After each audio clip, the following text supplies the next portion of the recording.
Hari ke-20 baca Alkitab untuk Mama. Lanjut ya, Mak. Matius 26 ayat 47. Yesus ditangkap. Waktu Yesus masih berbicara, datanglah Yudas, salah seorang dari ke-12 murid itu, dan bersama-sama dia serombongan besar orang membawa pedang dan pentung. Disuruh oleh imam-imam kepala dan tua-tua bangsa Yahudi. Orang yang menyerahkan dia telah memberitahukan tanda itu kepada mereka. Orang yang akan kucium itulah dia, tangkaplah dia. Dan segera itu maju mendapatkan Yesus dan berkata, "Salam Rabi," lalu mencium dia. Tetapi Yesus berkata kepadanya, "Hai teman, untuk itukah engkau datang?" Maka majulah mereka memegang Yesus dan menangkapnya. Tetapi seorang dari mereka yang menyertai Yesus mengulurkan tangannya, menghunus pedangnya dan menetakannya kepada hamba imam besar sehingga putus telinganya. Maka kata Yesus kepadanya, "Masukkan pedang itu kembali ke dalam sarungnya, sebab barang siapa menggunakan pedang akan binasa oleh pedang. Atau kau sangka bahwa aku tidak dapat berseru kepada Bapakku supaya ia segera mengirim lebih dari 12 pasukan malaikat membantu aku? Jika begitu, bagaimanakah akan digenapi yang tertulis dalam kitab suci yang mengatakan bahwa harus terjadi demikian?" Pada waktu itu Yesus berkata kepada orang banyak, "Sangkamu aku ini penyamun? Maka kamu datang lengkap dengan pedang dan pentung untuk menangkap aku. Padahal tiap-tiap hari aku duduk mengajar di bait Allah, dan kamu tidak menangkap aku. Akan tetapi semua itu terjadi supaya genap yang tertulis dalam kitab nabi-nabi." Lalu semua murid itu meninggalkan dia dan melarikan diri. Yesus di hadapan mahkamah agama. Sesudah mereka menangkap Yesus, mereka membawanya menghadap Kayafas, imam besar. Di situ telah berkumpul ahli-ahli Taurat dan tua-tua, dan Petrus mengikuti dia dari jauh sampai ke halaman imam besar. Dan setelah masuk ke dalam, ia duduk di antara pengawal-pengawal untuk melihat kesudahan perkara itu.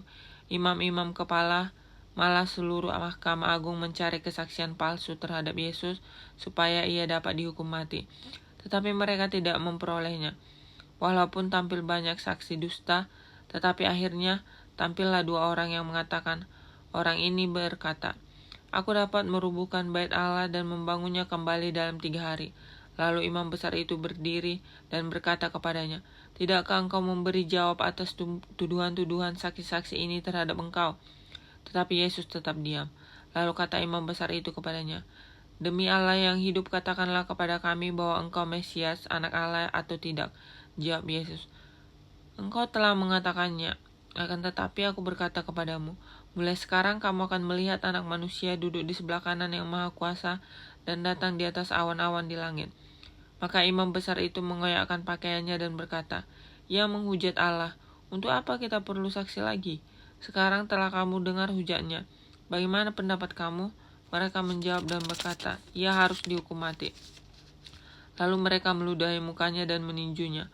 Orang-orang lain memukul dia dan berkata, "Cobalah katakan kepada kami, hai Mesias, siapakah yang memukul engkau?"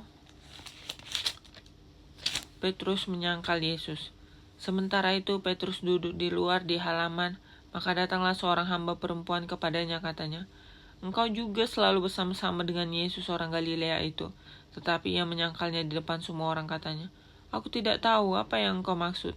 Ketika pergi ke pintu gerbang, seorang hamba lain melihat dia dan berkata kepada orang-orang yang ada di situ, "Orang ini bersama-sama dengan Yesus orang Nazaret itu." Dan ia menyangkalnya pula dengan bersumpah, "Aku tidak kenal orang itu." Tidak lama kemudian orang-orang yang ada di situ datang kepada Petrus dan berkata, "Pasti engkau juga salah seorang dari mereka. Itu nyata dari bahasamu." Maka mulailah Petrus mengutuk dan bersumpah, Aku tidak kenal orang itu." Dan pada saat itu berkokoklah ayam, maka teringatlah Petrus akan apa yang dikatakan Yesus kepadanya. "Sebelum ayam berkokok, engkau telah menyangkal aku 3 kali." Lalu ia pergi keluar dan menangis dengan sedih. Yesus diserahkan kepada Pilatus. Kematian Yudas. Ketika hari mulai siang, semua imam kepala dan tua-tua bangsa Yahudi berkumpul dan mengambil keputusan untuk membunuh Yesus. Mereka membelenggu dia dan membawanya dan menyerahkannya kepada Pilatus wali negeri itu. Pada waktu Yudas yang menyerahkan dia melihat bahwa Yesus telah dijatuhi hukuman mati, menyesallah ia.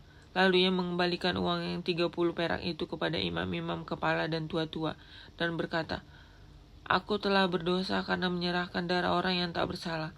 Tetapi jawab mereka, "Apa urusan kami dengan itu? Itu urusanmu sendiri." Maka ia pun melemparkan uang perak itu ke dalam bait suci, lalu pergi dari situ dan menggantungkan diri. Imam-imam kepala mengambil uang perak itu dan berkata, "Tidak diperbolehkan memasukkan uang ini ke dalam peti persembahan, sebab ini uang darah." Sesudah berunding mereka membeli dengan uang itu tanah yang disebut tanah tukang periuk untuk dijadikan tempat pekuburan orang asing. Itulah sebabnya tanah itu sampai hari ini disebut tanah darah. Dengan demikian genaplah firman yang disampaikan oleh Nabi Yeremia.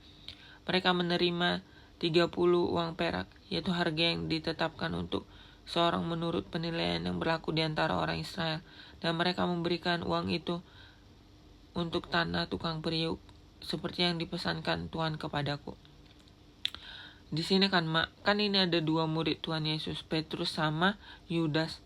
Di sini waktu perbedaan sikap mereka. Di sini waktu Yudas menyangkal Yesus, lalu ia pergi keluar dan menangis dengan sedihnya. Petrus menyadari bahwasanya dia menyangkal Yesus, dia langsung menangis. Kalau Yudas, dia menyesal, tapi dia mengandalkan dirinya sendiri gitu loh, Mak. Buktinya dia bunuh diri.